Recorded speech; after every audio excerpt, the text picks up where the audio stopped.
En la guerra de Bosnia, por ejemplo, los distintos frentes que participaban en la guerra de Bosnia intentaban que el periodista fuera parte de su causa. Es decir, intentaban venderte su información, porque era fundamental que los medios de comunicación internacionales transmitiéramos la idea de que los buenos eran unos o los buenos eran otros. Las nuevas tecnologías lo que han permitido, sobre todo Internet, es que en esos frentes ya no se necesita la información de la CNN o de Televisión Española.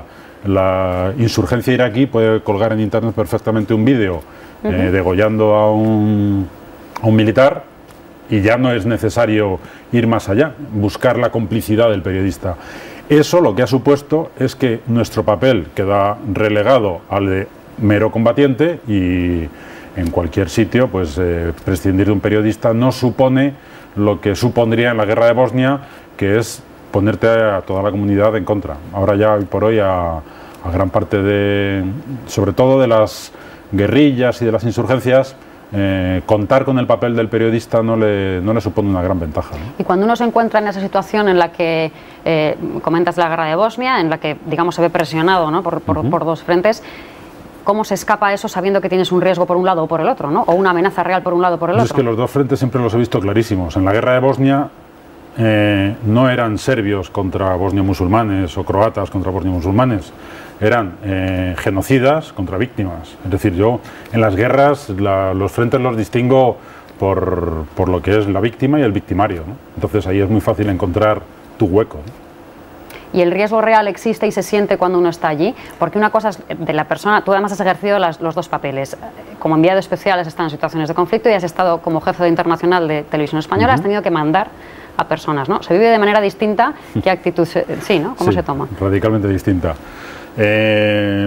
Yo cuando era, sigo siendo reportero porque sigo haciendo muchos reportajes, pero cuando mi misión fundamental era ser enviado especial, si me decían ve a tal sitio, al día siguiente estaba en ese sitio. No me planteaba si ir o no ir, si había riesgos o no había riesgos, ¿no? Formaba parte de mi oficio. Cuando era jefe internacional me costaba mucho a los compañeros mandarles a un sitio en el que yo sabía que había riesgos, ¿no? Y había que valorar muy bien si merecía la pena o no. Pongo el ejemplo de Irak, ¿no? En el año 2003-2004, que las condiciones de trabajo eran, iba a decir pésimas, eran inexistentes. No se podía salir a la calle porque no se podía hablar con los iraquíes, no se podía contrastar información.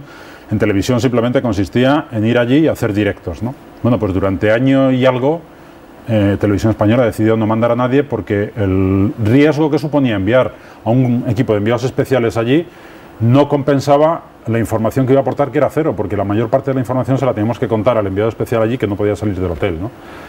Bueno, son sensaciones diferentes, ¿no? De cuando estás en la trinchera, entre comillas, a cuando estás delante de un ordenador.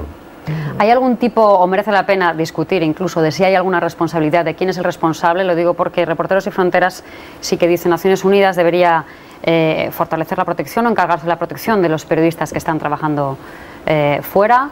Hay quien dice los gobiernos de cada país tienen que responsabilizarse, por ejemplo, si en el caso de Haití, pues el gobierno español o francés de lo que le pase allí, ¿no?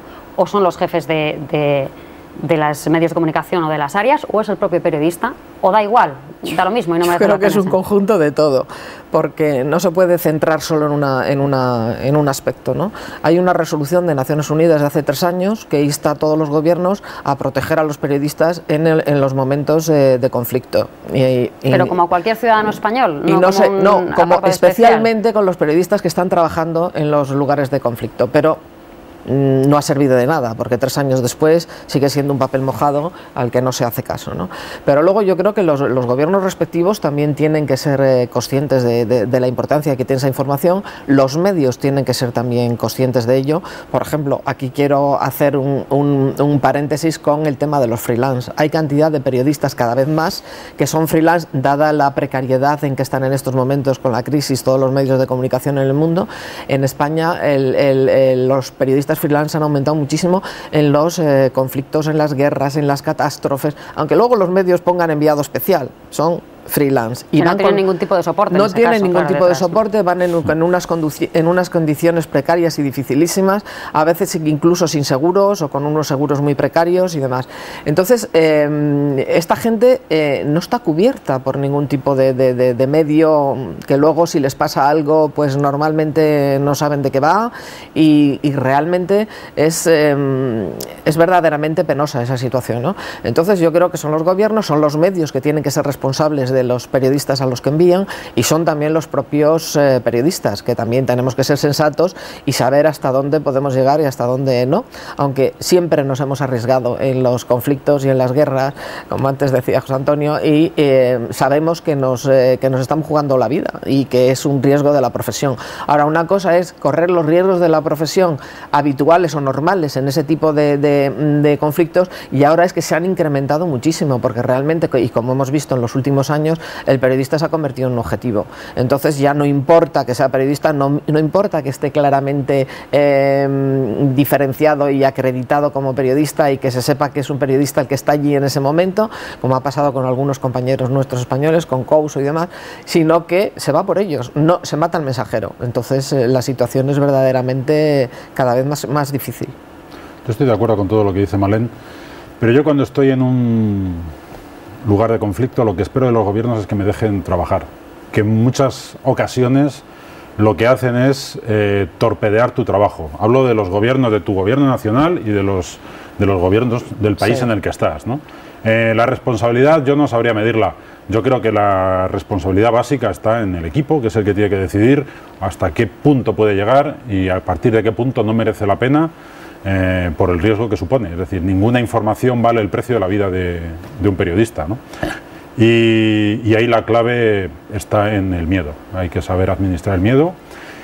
Periodista que no tenga miedo es periodista que corre serio peligro, porque al fin y al cabo el miedo es el mejor chaleco antibalas que puede tener un periodista, y en el momento en que el equipo considere que se llega hasta un punto y de ahí hacia atrás, se da la media vuelta y no hay que tentar ninguna suerte. En cualquier caso, yo creo que esto nos estamos refiriendo más a peligros accidentales, porque tú vas a un sitio en el que sabes que hay un conflicto y que te puede tocar o no. Pero hay otro tipo de peligros y amenazas que están dirigidos y personalizados, que Malén comentaba, yo creo que también hemos aludido a ello, pues porque estás diciendo determinada cosa en un problema, pues en el caso de Colombia, contra determinada guerrilla o contra determinado grupo de poder. En esa situación están peor los periodistas locales, ¿no? Sí. Que los que vamos o van y siempre al final vuelven. Yo creo que en este oficio hay muchos héroes, pero ninguno de los héroes somos los que vamos con un billete de avión, nos alojamos en un hotel y tenemos otro billete de avión de vuelta.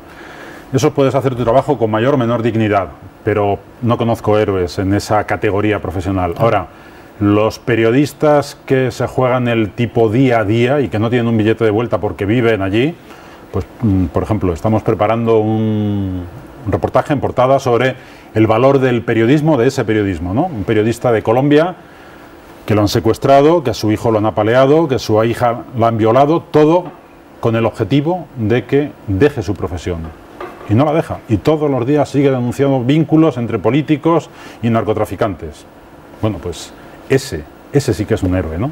Porque por seguir contando la verdad no solo se juega su vida, sino se juega todo lo demás.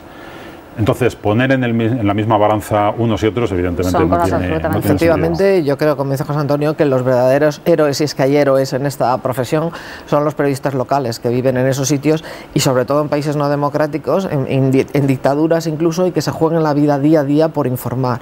Por ejemplo, de los 77 periodistas que nosotros habíamos dado la cifra de 76, pero uno fue asesinado el día 31 de diciembre, un día más, de los 77 periodistas asesinados, todos menos uno, menos Cristian Poveda, el franco-español, que fue asesinado por las maras en El Salvador, todos los demás son periodistas locales.